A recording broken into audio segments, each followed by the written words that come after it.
Hey y'all, Miss Christian here and sharing what I'm learning on my journey of getting out of poverty.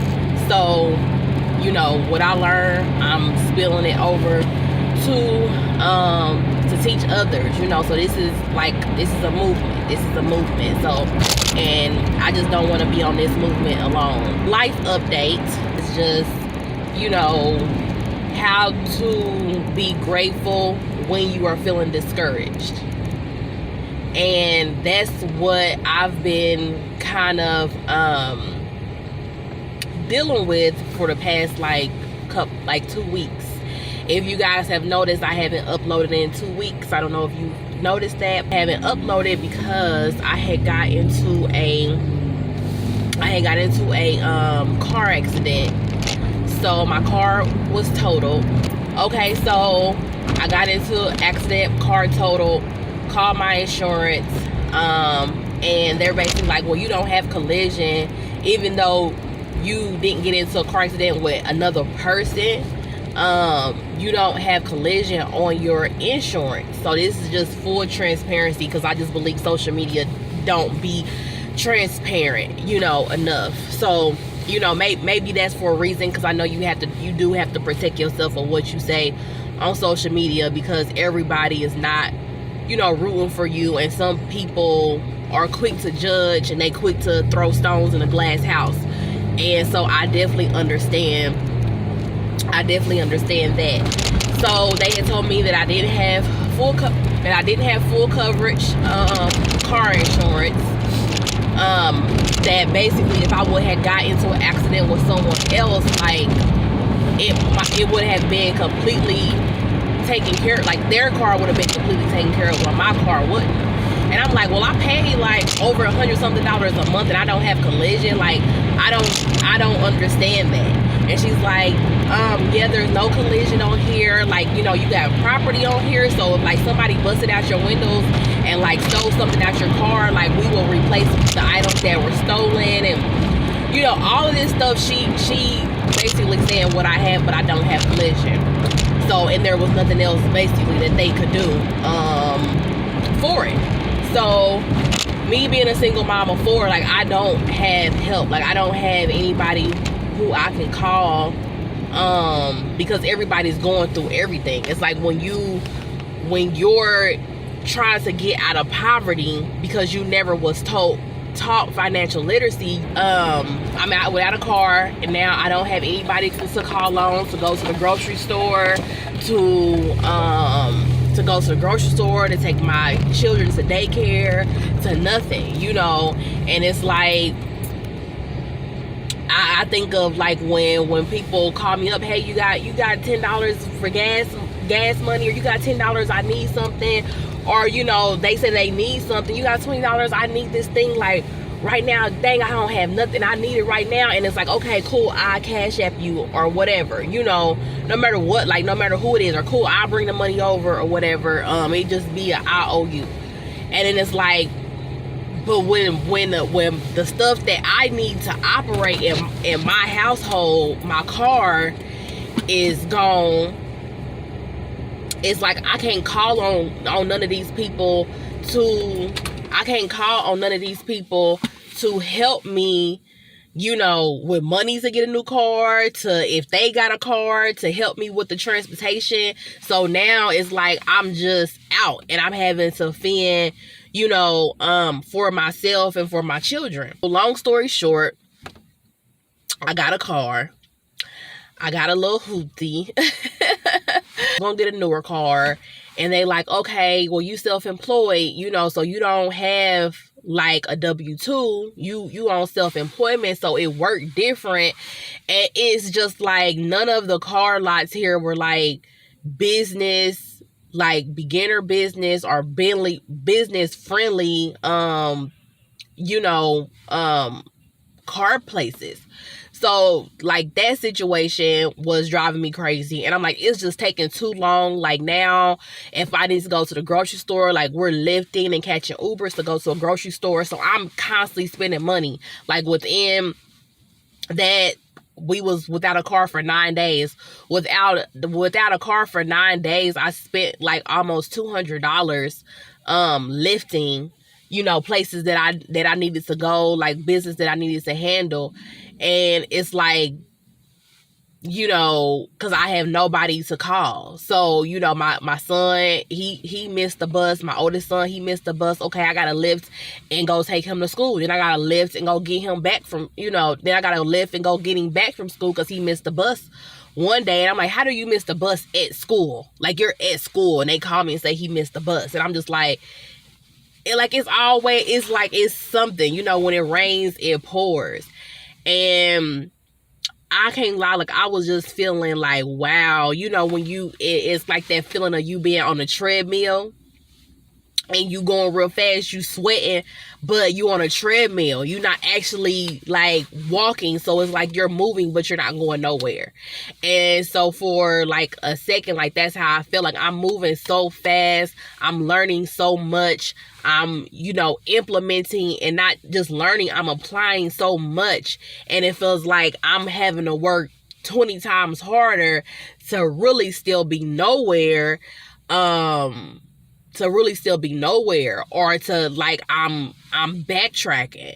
So I end up having to, like I said, get a cash car, and it's a 2001 because that's all I could afford, you know, in cash, to make sure that, you know, if anything else happened, and me and my children, like, we still have funds, because like I said, I don't have any help. So I can't be careless with my money. I can't spend every penny of what I have.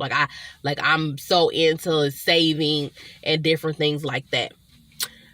So I feel discouraged on that, because it's like, wow, I want to be grateful because it's people out here who's walking. Like, I'm grateful that I got the money into my account, because it's people out here that don't have the money into their account. They don't have the money to lift, even if they want to, and they don't have any help, and they're walking. Like, I remember walking and being on a bus stop, you know, and on a bus with me and my kids, when my kids was like in strollers and car seats. I'm walking with a stroller, a car seat, like all of that, putting a stroller on top of the car seat, and walking to the bus stop with my other child able to walk. So like, and he got a book bag on, I got a book bag on, because, you know, we got stuff that we might need. The kids gonna need formula, all that stuff, so it has to go in the book bag. Gotta carry Pampers and baby wipes and all of that. So it's like, I remember those moments, so that made me feel grateful for the little that I do have.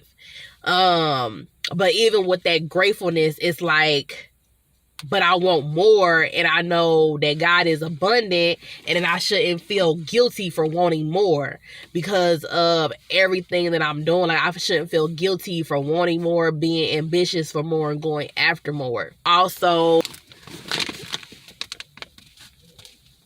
if you guys can see that right there, I am about to go. They sent a certification package for Section 8. If you guys don't know what Section 8 is, that's where the government pays your rent or a portion of your rent depending on your income.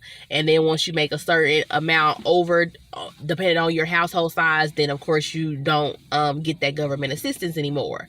So for everybody who has followed me, you know, and just listen to my videos, you know that I'm on a journey to becoming self-sufficient.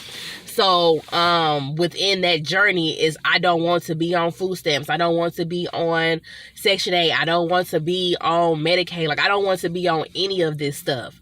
But I'm wise, and I have the wisdom to know that I'm not going to put my pride so far up that I jeopardize the quality of life for my children, you know, and to be struggling with them because my pride won't let me take help when it's needed. So when that came into the mail,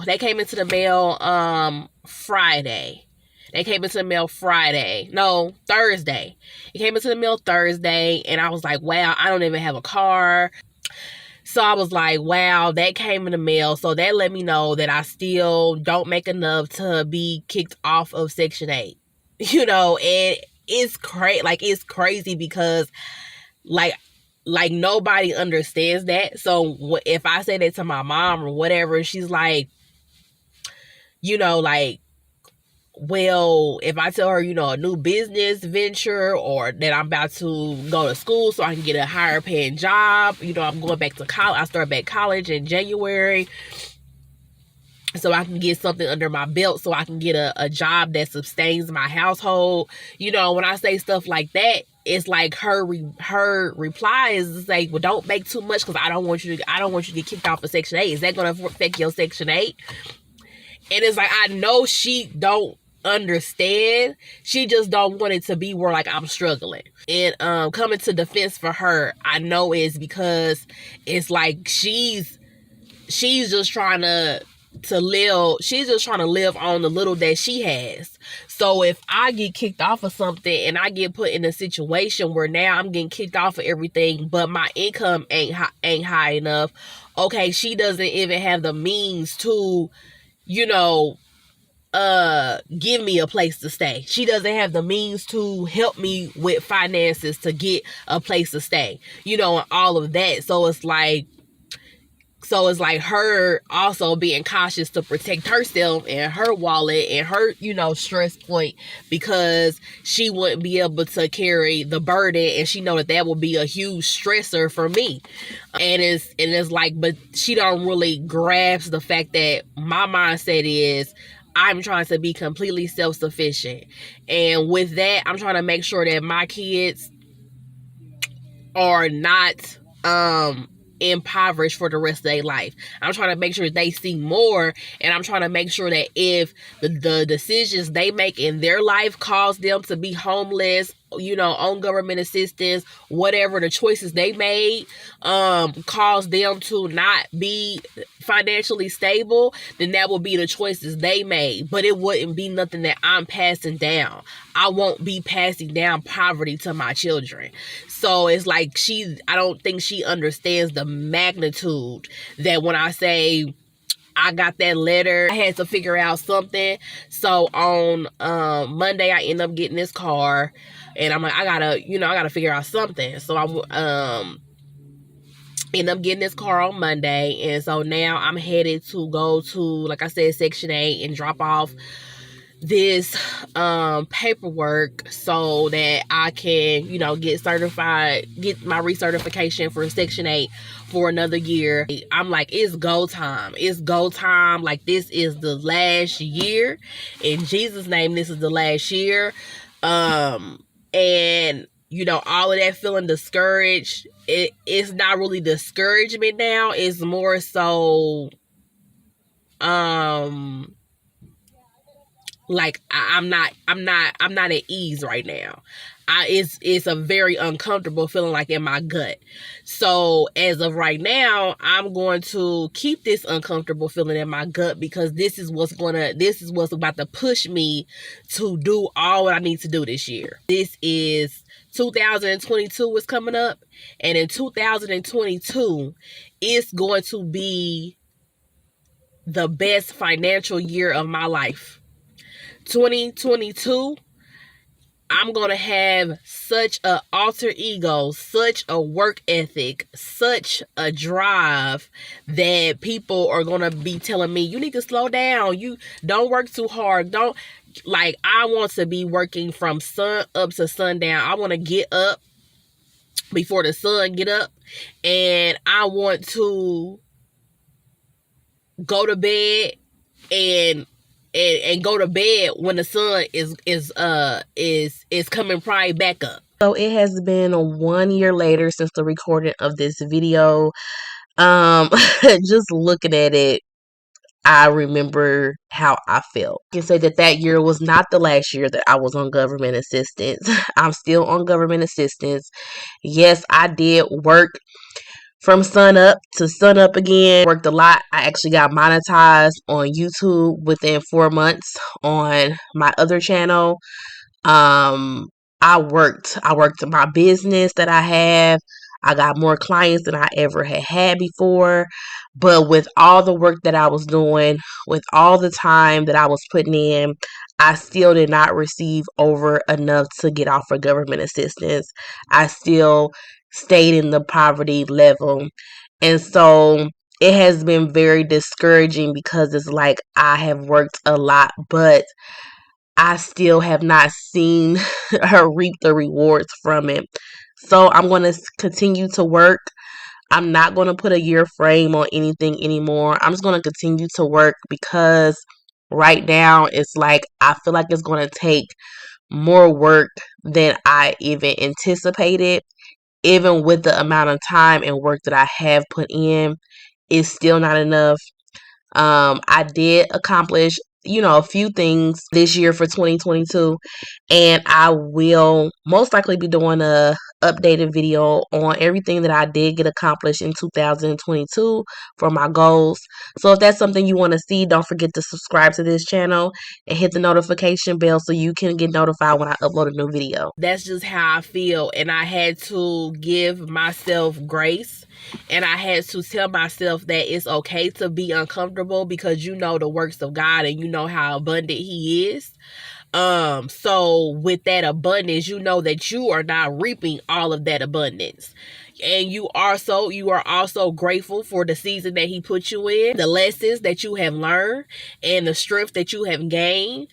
And it's like so much happened over the past 2 weeks, but it definitely put me in an uncomfortable state. And I know when I'm in this state that great things usually happen, and I usually do what I'm saying I'm going to do, and all of that procrastination or fear that I might have, or even that validation. Like when I'm in this uncomfortable state, I don't need to call my mom or my dad to get their approval, to get they like, oh yeah, that's a good idea. Oh yeah, you should do that. Like when I'm in this state, I don't need to hear like, that, yeah, you're doing a great job or whatever to be able to do it. When I'm in this state, I don't need nobody to like I said, give that validation. I'm just going to do it. I'm just going to get off of here, but I just wanted to tell y'all like that, this too shall pass, and to keep going. I don't know who this is for. I don't know if you in the same situation that I'm in right now, if you in the same like mind space that I'm in right now. Because I know this is a select few people who feel like this. That's why I said this is a tight movement, because you're either going to have people who have never really experienced the full depth of government assistance, or they've never experienced the full depth of government assistance, or you have the people who are on government assistance who think that you are completely crazy for ever wanting to get off because it's free money. So to find that in the middle of like what I am, of experienced every government assistance there is to have, student loans, every government assistance there is to have, and saying that I want to get off of it. I'm doing everything to get off of it. And when I do get off of it, I am never, I know they say never, but I'm never going to get back on it unless it's like a drastic thing where everybody in the U.S. is on government assistance because the world has collapsed and you have no choice because nothing works. You can't use cash. You can't use anything.